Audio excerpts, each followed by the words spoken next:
My name is Michelle Burnett, and I am the host of the Red Hot News, hot business news that you can use. We are so excited to have you here today, and one of our guests today will be Stephanie L. Reynolds. So, Stephanie, tell us a little bit about yourself. Well, first of all, Michelle, thank you so much for having me on with you today. I'm honored to be a part of this. A little bit about myself. I am a wife, a mom, first and foremost, but I'm also an entrepreneur. The name of my company is Dreamcatcher Solutions, and I've been doing it now for several years. And what I do and what my passion is helping people, specifically entrepreneurs, being able to really maximize what they have, so that they can reach their highest level of potential when it comes to their business, and then on a personal level, just when it comes to them living their best life. So my heart is to equip them with the tools and the systems and the mindsets to help them to elevate, really in every area of their life. Oh, that is an awesome thing. Is there anything in particular you would like to share with our audience that you specialize in? Um, well, Dreamcatcher Solutions does several things. One, we work with authors. We help them from really the beginning of the process all the way into the publishing phase. So we really help authors to get their ideas out on paper and to really facilitate them being able to get their books out. Additionally, I have a section of the business called Admin on Demand. And through that, we offer virtual assistance, which is actually great right now, given what we're going through. But we're able to assist in setting up and maintaining administrative infrastructures for small businesses. Oftentimes, they don't have the money to hire on full-time staff. And so we're able to bridge that gap for them until they're able to do what they need to do on a more full-time basis.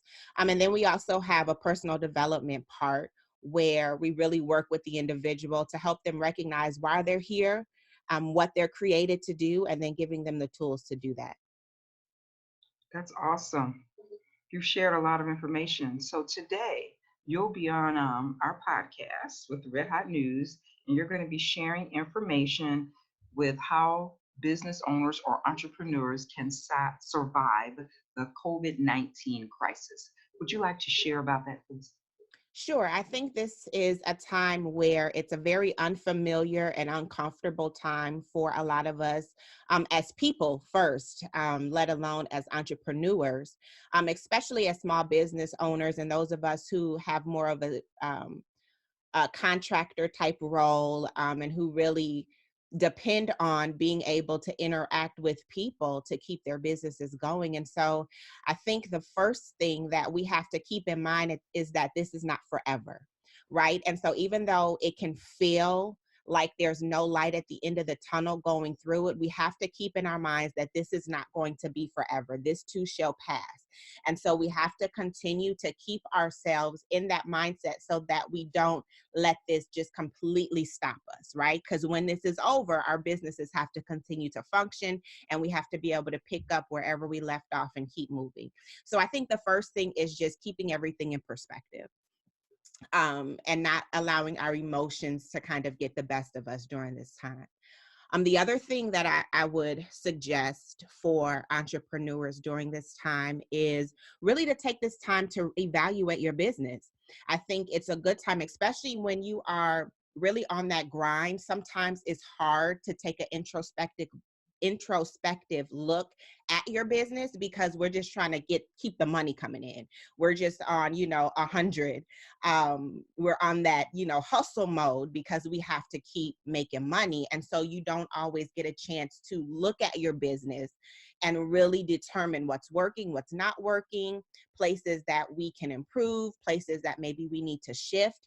And so I think that this is a great opportunity for entrepreneurs to really begin to reevaluate their businesses, restructure it if necessary, come up with some great promotions, and figure out how we can use this to our benefit. I think the mark of a great entrepreneur is being able to make the best of situations, being able to see how we can shift and we can move in the midst of different things that are happening and still find a way to be relevant, still find a way um, to make money, to find a way how we can tweak things to adapt to what's going on. Because you're an entrepreneur no matter what. I mean, people who have that entrepreneurial spirit, you might not be able to do what you were doing before, but you can still use that same drive, that same spirit to shift and figure out what you can do now to make that work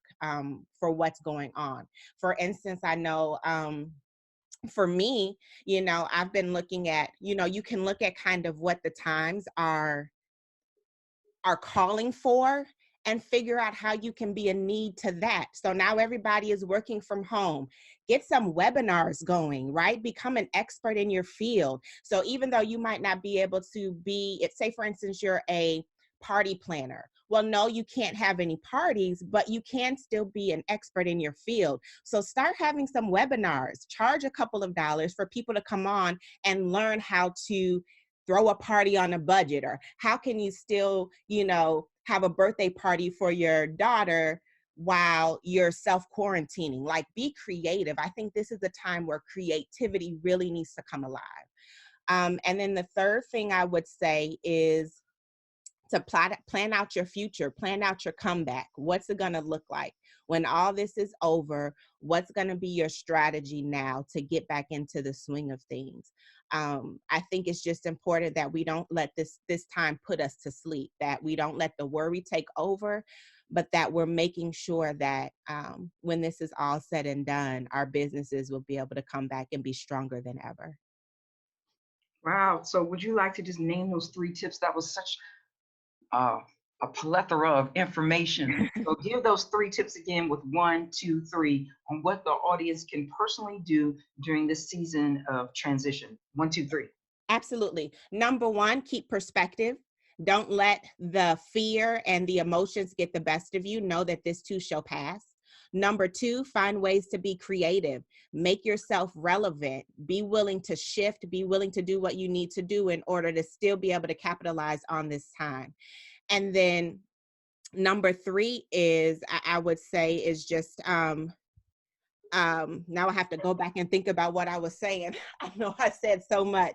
Number one, making sure that we keep perspective. Number two, being creative. And number three, just taking this time to reevaluate, making sure that you're plotting your comeback and that you are taking a good look at your business to see what's working, what's not working, so that when all of this is over, your business is stronger than ever. Oh, that is excellent. So I feel like calling you Dr. Reynolds now. Tell our viewing audience, what you are personally doing during this season. Well, one thing that I'm doing, if I'm being completely honest, is I'm resting. I think a lot of times as entrepreneurs, we're constantly on the grind and we don't always take care of ourselves like we need to. And so I've taken advantage of this downtime to really just spend with my kids, spend with my family, and relax so that I can de-stress. The other thing that I'm doing is, the same tips that I gave to everyone else. I'm finding out how to reinvent myself, how to reinvent my business. I'm taking introspective looks to see places that I need to adjust, places that I need to shift, places that maybe weren't working as well. And then I'm being creative. I'm using that entrepreneurial mindset and spirit to just find creative ways to remain relevant and to keep my business moving and to answer a need, right? The need might change. It's changed over these past few weeks since all of this has happened, but learn how to be the answer to a need, whatever that looks like for you. And so that's what I'm trying to do. Ooh, that's really good. I had another question for you. Do you have any upcoming virtual sessions that you would like to share with our audience?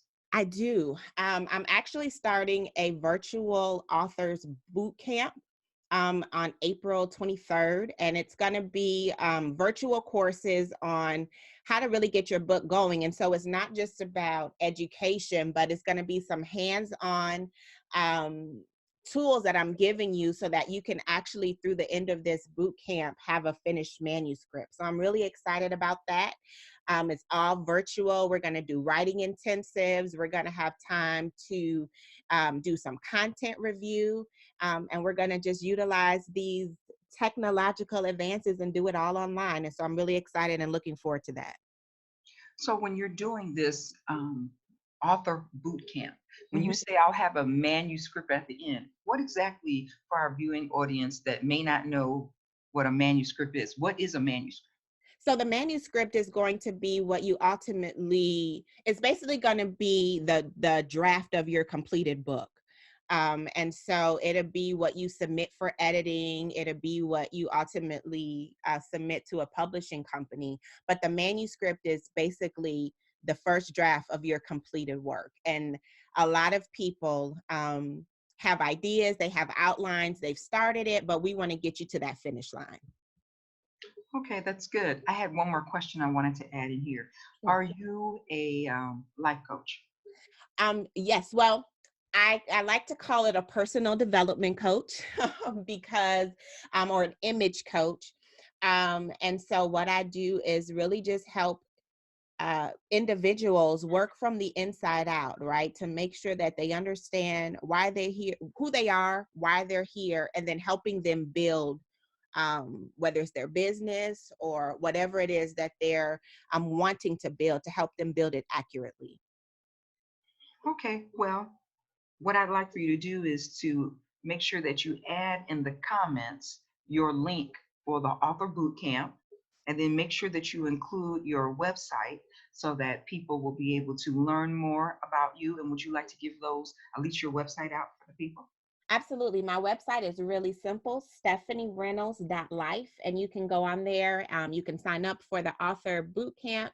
And you can also see some of the other services that we provide. Are there any final thoughts that you would like to share with our audience? No, I just want to encourage entrepreneurs to know that this too shall pass. This is not the end, to stay encouraged and to know that at the end of this, if we do the work and we don't allow fear and emotions to get the best of us, we'll recover and we'll recover strong. Thank you. I'd like to end with this quote that Stephanie L. Reynolds wrote. It says, entrepreneurs must become masters in the art of diversification. You must be able to effectively adapt in order to keep yourself relevant and your business a necessity throughout cultural shifts, technological advances, and crises. And I am Michelle D. Burnett with the Red Hot News, hot business news that you can use.